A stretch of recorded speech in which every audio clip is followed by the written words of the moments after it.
जैसा कि हमने पहले चैप्टर के बारे में बात कर लिया था कि कौन से शासनकाल में कौन से आर्टिस्ट थे और कैसे बाबर के टाइम में बेहज़ाद और शाह मुज़फ़्फ़र मेन आर्टिस्ट थे। उसके बाद हुमायूं का टाइम आया और फिर अकबर का टाइम पीरियड आया, तब आर्ट कैसी थी, और फिर जहांगीर के टाइम पीरियड में आर्ट कैसी थी और शाहजहाँ के टाइम में आर्ट भी कैसी थी। तो वो सब हम लोगों ने डिस्कस कर लिया था और मुग़ल चित्रकला की प्रक्रिया भी जान ली थी और मुग़ल चित्रकला के रंग और तकनीकों के बारे में भी जान लिया था कि उनका रंग कैसे प्राप्त करते थे। इसके बाद अब जो लास्ट में कुछ 3-4 आर्ट दी हुई हैं उनके बारे में डिस्कस कर लेते हैं। तो फर्स्ट है नोआस आर्क। इसका मतलब है नोआ की नाव। तो ये चित्र 1590 में बना है और चित्र पांडुलिपि, और इसके जो पृष्ठ ये लिखा है ना, पृष्ठ विभिन्न संग्रहालयों में संरक्षित हैं। मतलब इसकी जो पृष्ठ और पेज हैं वो कई संग्रहालयों में यानी म्यूजियमों में संरक्षित है। इस आर्ट फॉर्म में हल्के रंग का प्रयोग हुआ है और मिस्कीन द्वारा बनाया गया है, यानी मिस्कीन द्वारा इसको पेंट किया गया है, यानी इसके आर्टिस्ट मिस्कीन है। मिस्कीन द्वारा इसे बनाया गया है। मिस्कीन जो कि अकबर के टाइम में फेमस आर्टिस्ट थे, जैसा कि हम लोग पहले भी पढ़ चुके हैं, तो उन्होंने ही इसको बनाया है। इसके बारे में और डिटेल से जानते हैं।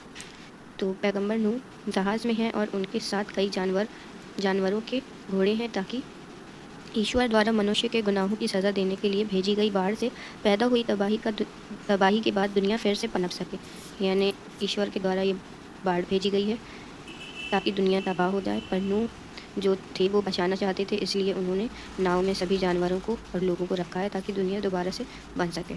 इस चित्र में इब्लीस को नूह के बेटे जहाज़ से बाहर फेंक रहे हैं। ये नीचे दिखाया है। ये नूह के बेटे हैं जो इब्लीस को जहाज़ से बाहर फेंक रहे हैं, जो कि जहाज़ को तबाह करने आया था। चित्र में सफ़ेद और लाल, नीले, पीले रंगों का सूक्ष्म इस्तेमाल है। यानी बारीकी से ये देखिए, बारीकी से सफ़ेद और लाल, नीले, पीले सूक्ष्म इस्तेमाल, यानी कई रंगों का सूक्ष्म इस्तेमाल है। पानी का चित्रण ऊर्ध्वाधर प्रतिक्षेप में होने के कारण चित्र में एक विशेष नाटकीय ऊर्जा उत्पन्न करता है।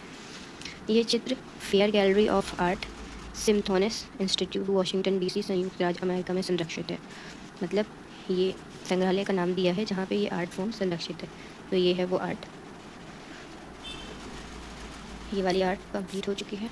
अब हम बात करेंगे गोवर्धन पर्वत उठाते हुए कृष्ण।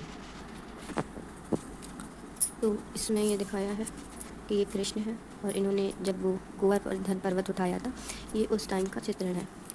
तो ऐसा बताया जाता है कि हरिवंश पुराण के इस चित्र के अलग अलग पृष्ठ विभिन्न संग्रहालयों में संरक्षित है। मतलब ये पुराणों में से एक है कि हरिवंश पुराण के अलग अलग पृष्ठ कई संग्रहालयों में यानी म्यूजियमों में संरक्षित हैं। मिस्कीन द्वारा बनाया गया था 1585 से 1519 तक में, ये बीच का टाइम पीरियड है जब ये बनाया गया ये आर्ट मिस्कीन के द्वारा। मिस्कीन जैसा कि अकबर के टाइम में ही फेमस आर्टिस्ट था, तो इस आर्ट फॉर्म को अकबर के टाइम में बनाया गया है। ये आर्ट फॉर्म भी मिस्कीन ने बनाई थी और ये आर्ट फॉर्म भी मिस्कीन ने ही बनाई है।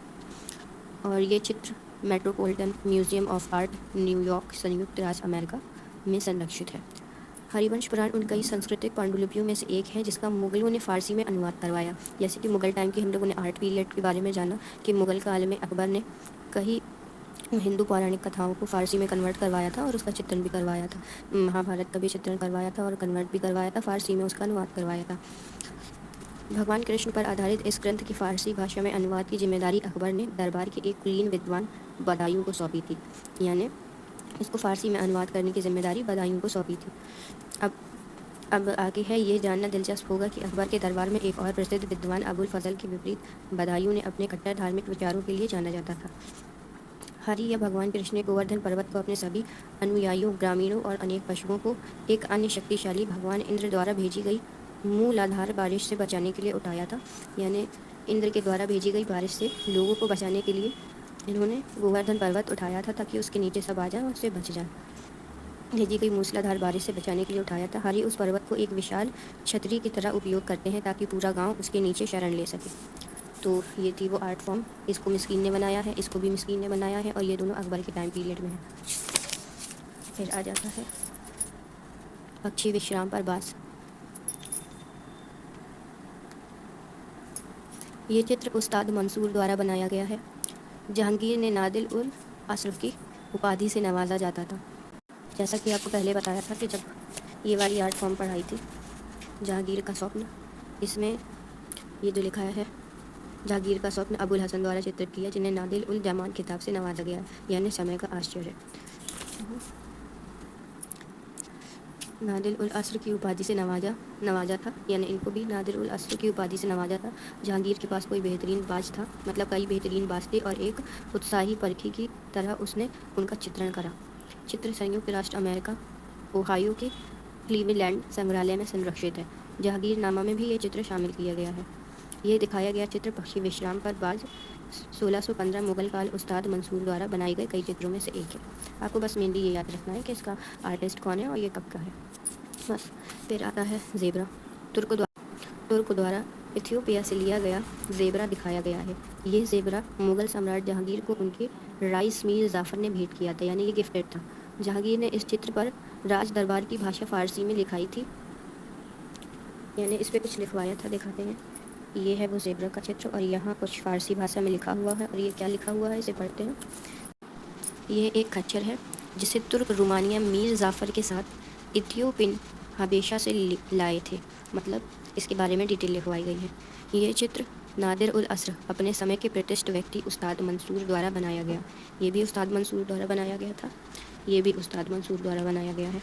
यह जानवर नवरोज़ या नए साल के उत्सव में मार्च 1621 में राजा को भेंट किया गया था। कुछ का मानना था कि यह घोड़ा है जिस पर किसी ने धारियाँ रंग दी हैं, और जहांगीर ने इसे ईरान के शाह अब्बास को भेजने का निर्णय किया, जिसके साथ वह पशुओं और पक्षियों समेत कई दुर्बल और विशेष उपहारों का आदान प्रदान किया करते थे। यानी ये जो ज़ेबरा का चित्र है ये जहांगीर को गिफ्ट में मिला था, और इस पे जो लिखा हुआ है वो तो आपको बता ही दिया, पर कुछ लोग मानते थे कि ये घोड़ा है और घोड़े के ऊपर किसी ने धारियों से रंग दिया है। और चित्र के किनारे पर अलंकृत शाहजहाँ के शासनकाल में किया गया है, मतलब ये जो अलंकार हैं यानी आलेखन है ये शाहजहाँ के टाइम पर बनाए गए हैं, पर ये जो आर्ट है ये जहांगीर के टाइम की पीरियड की है।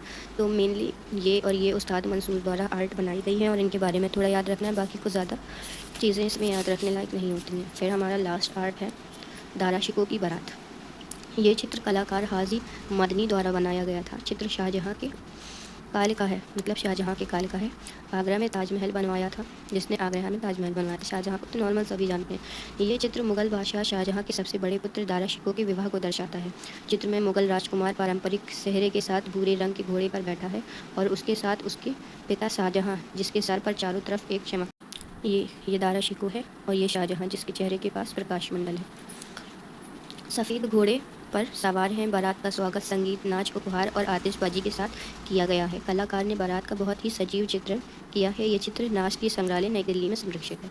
तो इसी के साथ हमारा ये चैप्टर पूरा ख़त्म होता है, और नेक्स्ट चैप्टर है दक्कनी चित्रकला शैली, जो 4th चैप्टर होने वाला है। 3 चैप्टर हमारे कंप्लीट हो चुके हैं पूरी तरह से।